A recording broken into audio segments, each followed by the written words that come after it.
What is going on, people inside that internet machine? Welcome to this episode of Odds and Ends. You want the hot takes? You want the hot takes? You can't handle the hot takes.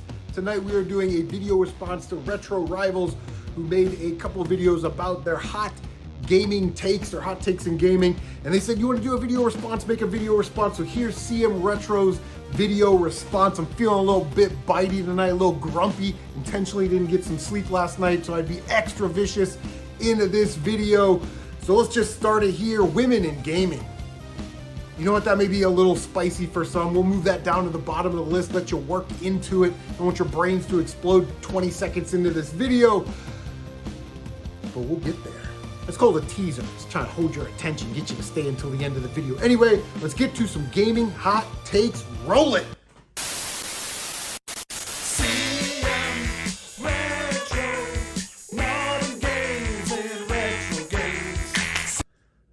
So just some housekeeping stuff. Make sure you subscribe to Retro Rivals. I'll leave a link down below. I recently discovered their channel. Mr. Matthews mentions them all the time, but I never checked out their content. I checked out, I liked it. So tonight we are gonna be professional. We're going pro in heat magnetism because we are gonna draw some heat. Starting off a little hot here. I think my gaming hot take number one is that the Nintendo GameCube controller is wildly overrated. While it does sit nice in your hands, the little sticks, the little D-pad, these X and Y buttons, the Z button, this controller was made for a 12-year-old. Now, it's probably Nintendo's worst controller with a couple asterisks. People will say that the N64 controller is bad, but I'll give it a pass because they didn't know how to make controllers for 3D games at that time.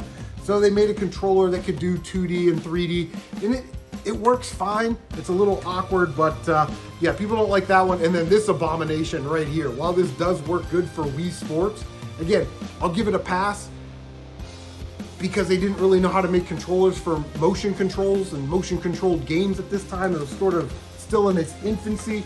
But this little bastard, there is absolutely no excuse. This D-pad is so small. These sticks are horrible. This little start select button, like I said, does fit comfortably in your hand, but the Nintendo GameCube controller, this thing sucks. Gaming hot take number two. A lot of you out there, a lot of you YouTubers that want to talk about games and review games, you always misuse the term Metroidvania. This is one of my biggest pet peeves in gaming, if not my biggest pet peeve in gaming, because it's not that hard to figure out.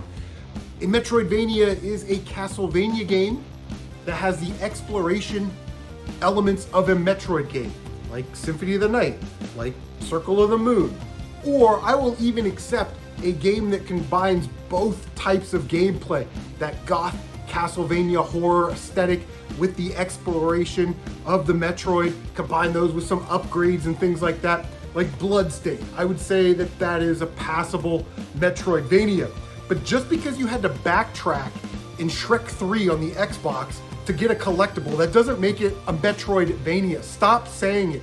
And when I see YouTubers that have the YouTube name Metroid Trainer, and you're saying that the original Metroid on the Nintendo is the first ever Metroidvania, I want to pull my hair out. Because thousands of people watch your content, and now 1,000 people think that way. They think that Metroid on Nintendo is a Metroidvania. No, Metroid on Nintendo is Metroid. Metroid will always be Metroid.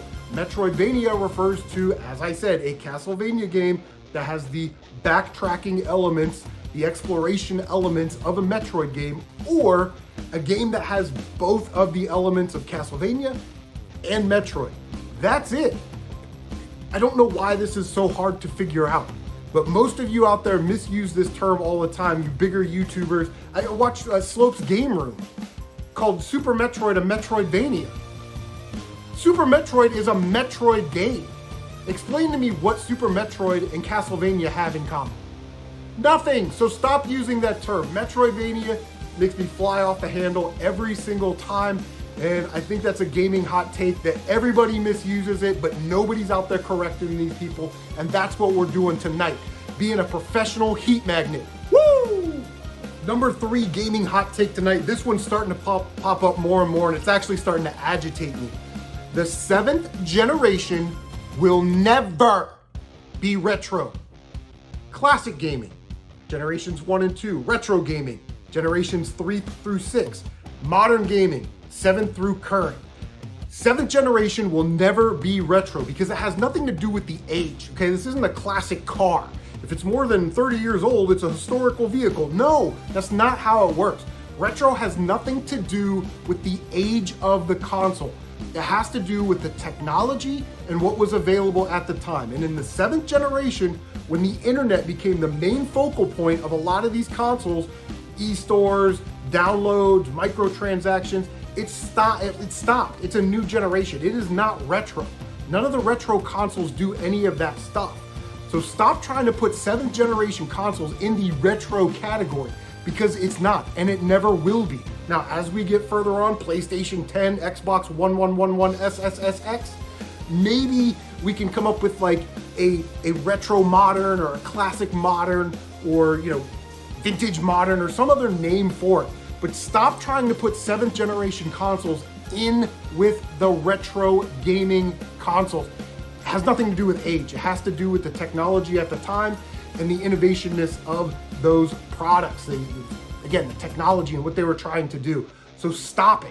Please stop saying 7th gen is now retro because it's not. So number 4 tonight, this one's a little bit hot, man. This one's gonna draw some heat. In the gaming community, we should have started to gatekeep 10 years ago. It's just a fact.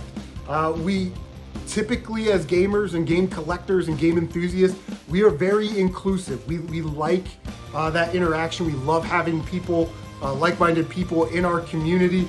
But somewhere along the lines, people in the gaming community started to only make drama videos, hate videos, clickbait videos. And I'm sorry, right now you're persona non grata. You are persons no longer welcome. If you're making your YouTube bones in the gaming community, just trash talking other YouTubers every single day, you're not welcome here. We don't want you here anymore.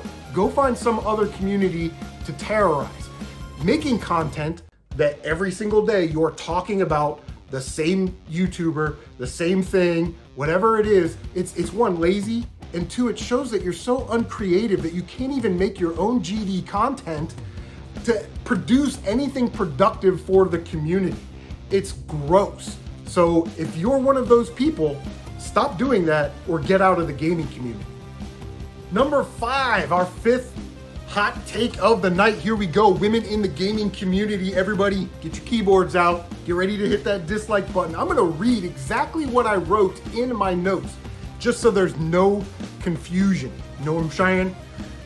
What I wrote was, real women in the gaming community that actually play and beat games, you know, real gamers, are always overshadowed by other women who pretend to play games on streams in low-cut shirts with the donation options open. Again, all they're doing is trying to catch simps and cash in on the gaming community, cash in on the backs of all the real gamers, all the real game collectors, all the real game enthusiasts that are in this community, that built this community, by the way. And I love this community, especially the real gamers, and I'm overprotective of real gamers because I consider myself a real gamer and I'm dedicated to the discipline and understand the hardship that goes into playing these games and making time for these games and sacrificing to play these games. And I just think it's a damn shame that the real women gamers always get overshadowed by these little simp whores that always have the live streams, always have the donations. They're playing their boyfriend's gameplay while trying to talk over it. And it's just gross. And I'm willing to put my money where my mouth is right now. In this video, I will put links to all of these women gamers in the description down below. Now, if you're here because you watch Retro Rivals, you probably know Jen. Jen beat Adventure Island. It's the only argument I need. That is a hard game. I beat that game this year. After I turned it off, I put my head in my hands and I just had to sit there in silence for 10 minutes. That game nearly broke me. So for Jen to be able to get through that game, kudos to you. That is awesome. Lydia Gaming. Now Lydia plays a lot of like mobile games. She has very family friendly content, you know, like Cooking Mama, Fruit Ninja, that kind of thing. I'll leave a link to her channel down below. If you swam in my part of the YouTube pool for any length of time, you're very familiar with Linda, the gamer gal. Love Linda. Linda is a beast when it comes to beating games. She always beats like 100 games a year.